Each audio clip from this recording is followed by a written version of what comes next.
Para personas inquietas, Capital Radio.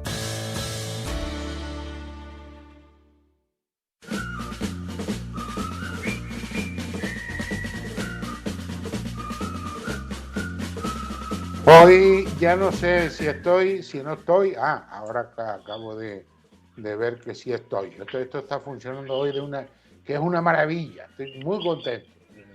Buenos días, don Carlos. Buenos días, José Juan y todo el mundo. Buenos días a todos. Yo llevo un día que no veas, ¿sabes? Pero ¿Por qué? un día de estos de tropiezo, se llama un día tropezón. Mira, tengo dos preguntas importantes que hacerte como ingeniero, sí, porque Bien. las dos son Sí. de un tema de ingeniería curioso, ¿no? Sí. La primera es, ¿las presas que hizo Franco son seguras? Ayer estaba hablando, y dice, bueno, ¿por qué me preguntas eso? Ayer estaba hablando con una periodista muy buena periodista de Talavera de la Reina.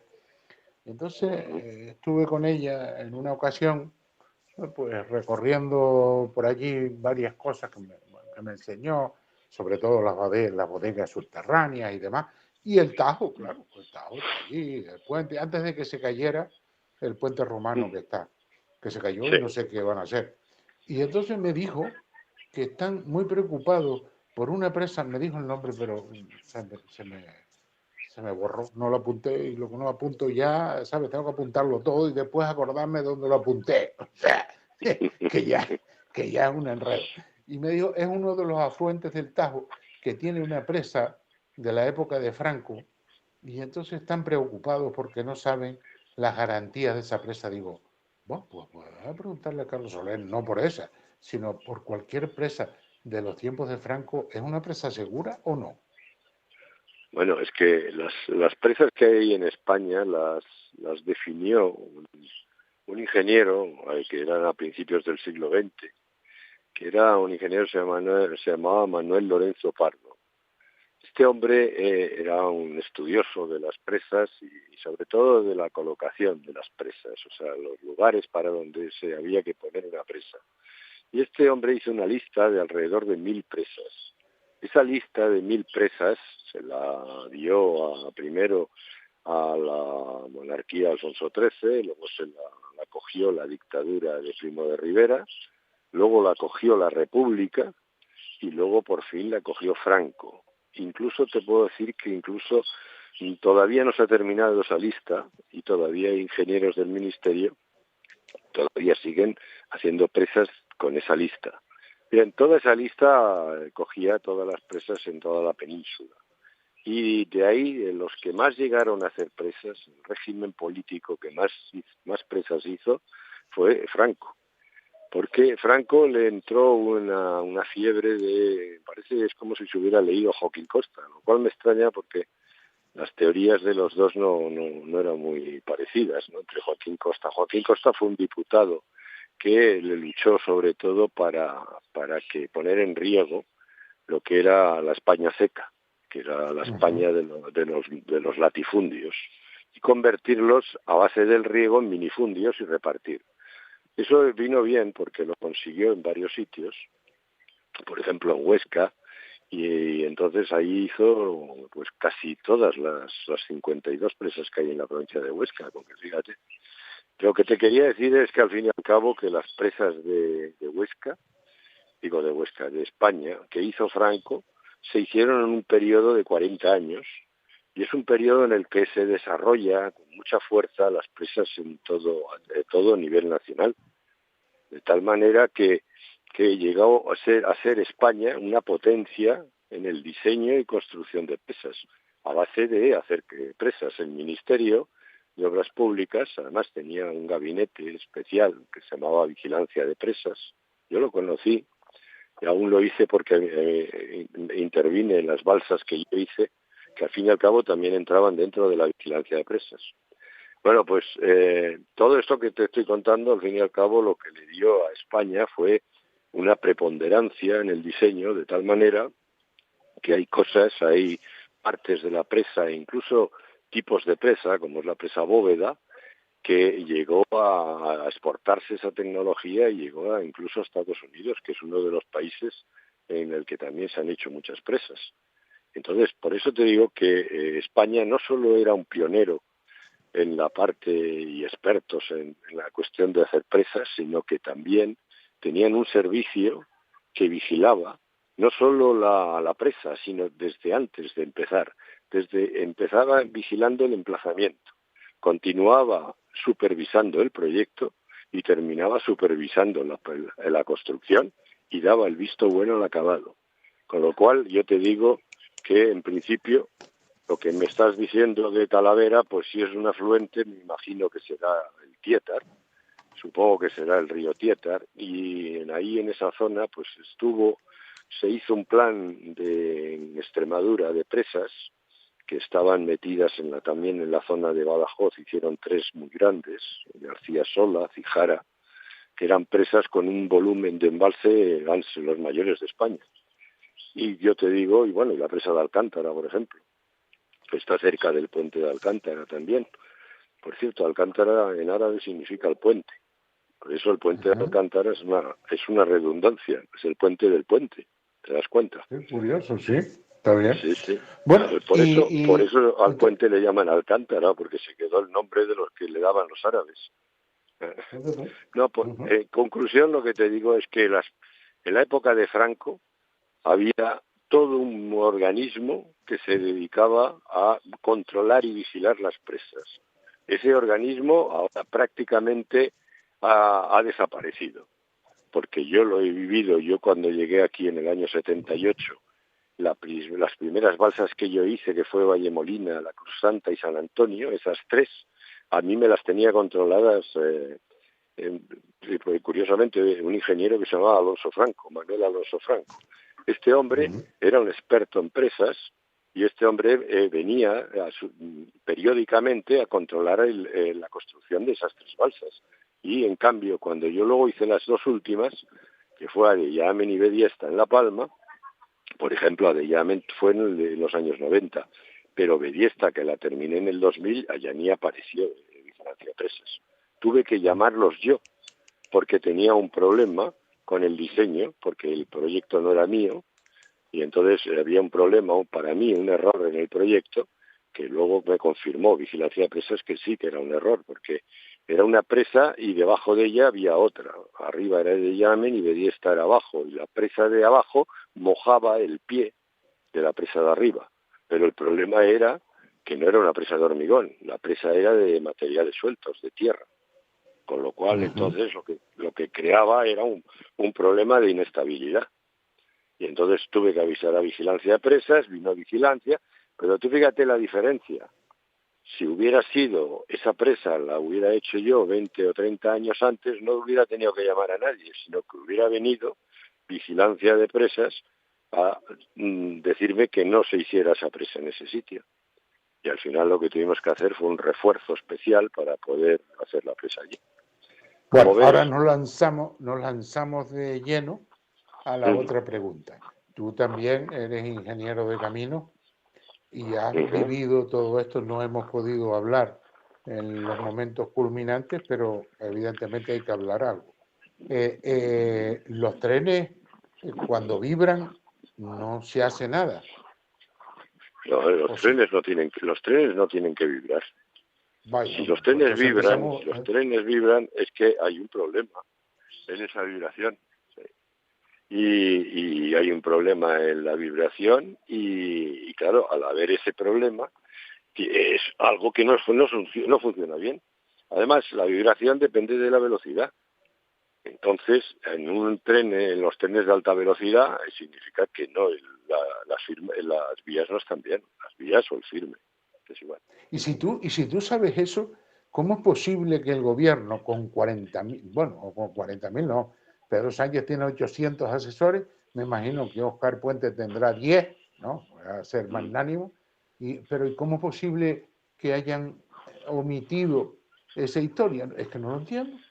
No, pero es que no lo han omitido. Claro que no lo han omitido. Además, ya lo ha dicho el Colegio de Ingenieros de Caminos, que ya ya hizo una entrevista, el decano del colegio, Miguel Ángel Carrillo, hizo una entrevista que está en la página web del Colegio de Ingenieros de Caminos, en la que le entrevistaba a él directamente para evitar la politización de este tema y dejarlo solo en la parte técnica, independientemente de qué partido político, y le hizo una entrevista en la sede del colegio. Esa entrevista está al alcance de cualquiera que entre en la web del colegio y ahí verán lo que se dice. Lo que se dice está claro. Ha habido una falta de mantenimiento tremendo, y no solo de mantenimiento, sino también de control e incluso de no escuchar lo que se estaba diciendo ya, porque era de todo sabido que ese tramo tenía problemas. Vaya, yo he leído a raíz de esto, claro, yo no soy ingeniero, pero sí me fijo en el resto de las naciones. Japón empezó con unos trenes de alta velocidad en los años 60. ¿Sabes Sí. cuántos accidentes ha habido hasta el día de hoy, 2026, que es día 12 de febrero? ¿Sabes cuántos? En Japón, Sí, pues no debería, no, seguramente que no hay ninguno, ¿no? cero. Claro, no me extraña, pues Porque ¿por qué? tienen hasta una máquina, que Que es un que va tren, por delante. que Sí, va, no, que eso revisa fue, todas las líneas constantemente. La línea, la vía, pues lo que eso fue lleve. también un invento de Alberto Vázquez Figueroa, que lo propuso el Ministerio en el año 2010, que cada máquina de tren llevara un trenecito pequeño por delante, como a 4 o 5 kilómetros, y que tuviera una pantalla en la cual el maquinista del tren de pasajeros iba viendo a través de la máquina que iba por delante. Y iba viendo todo, incluso iba controlando cómo estaban las vías. Eso es lo que ha hecho Japón. Eso lo propuso Alberto Vázquez Figueroa en el año 2000 y poco, y no le hicieron ni caso, y en cambio Japón terminó haciéndolo. Pero es eso, es que llega aquí, se dicen cosas, pero como estamos en manos de políticos que no tienen ni idea del tema, porque date cuenta el nivel que tiene el actual ministro de Transporte, el nivel que tiene, digo, respecto al tema de ferrocarriles, ninguno. O es lo mismo que como el consejero de Aguas del Cabildo de La Palma, ¿te acuerdas que hablamos de él? Pues es lo mismo, este hombre que además ha sido director general de Aguas y el otro día reconoció que él no entiende de aguas. Digo, pero entonces, ¿qué haces ahí? Pues eso es lo que está pasando. Lo que está pasando es que los puestos de decisión que en niveles muy altos están dándoselo a gente para que trae votos, o que se les debe un favor, o que son muy obedientes y hacen lo que les dice el otro que tienen que hacer, y así No, va, yo así va el país. voy a decir una palabrota, pero que viene al lugar, porque le hicieron una serie de preguntas a un personaje, que no le vamos a hacer propaganda, pero bueno, dice, pero bueno, ¿qué es lo que quieren ustedes? Si resulta que en vez de contratar ingenieros, han contratado putas, pues, pues es difícil que esto camine, ¿no? Hombre, no es de risa porque hay muertos de por medio, pero No, sí, pero es evidentemente no es de risa, es triste, pero este tema venimos hablándolo desde hace mucho tiempo. Ha ido cada vez a más, hasta llegar a este límite. Y esto ha venido pasando desde los años 90, que es a partir de la autonomía, se empieza a hacer que el poder es muy local, el poder está, como decían ellos, muy cerca del pueblo. Lo que nos están colocando son gente con puestos de decisión que no están preparados. Y esto lleva a verdaderas barbaridades. Todo esto cada vez es mayor, porque antes, por ejemplo, el director general de Aguas de aquí, del Gobierno de Canarias, antes se tenía que ser un ingeniero de caminos. Y así empezó siendo el director general de Aguas. ¿Qué pasó? Porque poco a poco dejó de ser ingeniero de caminos, pasó a ingeniero industrial, pasó a ingeniero agrícola y terminó siendo un señor que daba clase de filosofía en un instituto. Como era hombre, y si daba clase de Mariano de León. filosofía es maravilloso, porque de No, bueno, cajeros sí, de cajeros de Alcampo no te puedo hablar, ¿eh? sí, ¿Eh? no, es que todavía no he terminado. Yo te iba diciendo Terminó así, pero el siguiente paso fue un señor que era experto en senderos turísticos. Claro, y ese señor era el director general de Aguas. Entonces, ¿qué es lo que pasa? Que cuando un país empieza así, lo que pasa es que esto no cambia hasta que sucede una catástrofe. Porque esto provoca siempre una catástrofe. Cuando se produce la catástrofe es cuando entonces se recapitula y se dan cuenta que se ha llegado a hacer todos estos absurdos. Pero vamos, que por ejemplo, esto que decías, el mantenimiento de la red de ferrocarriles españoles. El mantenimiento, la última vez que se mantuvo, fue con un coste de unos 800 millones de euros. Ese era el mantenimiento. Bueno, pues en los años que empezó gobernando el PSOE, desde el 18 o el 19, hasta el día de hoy, la vez que más ha puesto de dinero han sido 200 millones.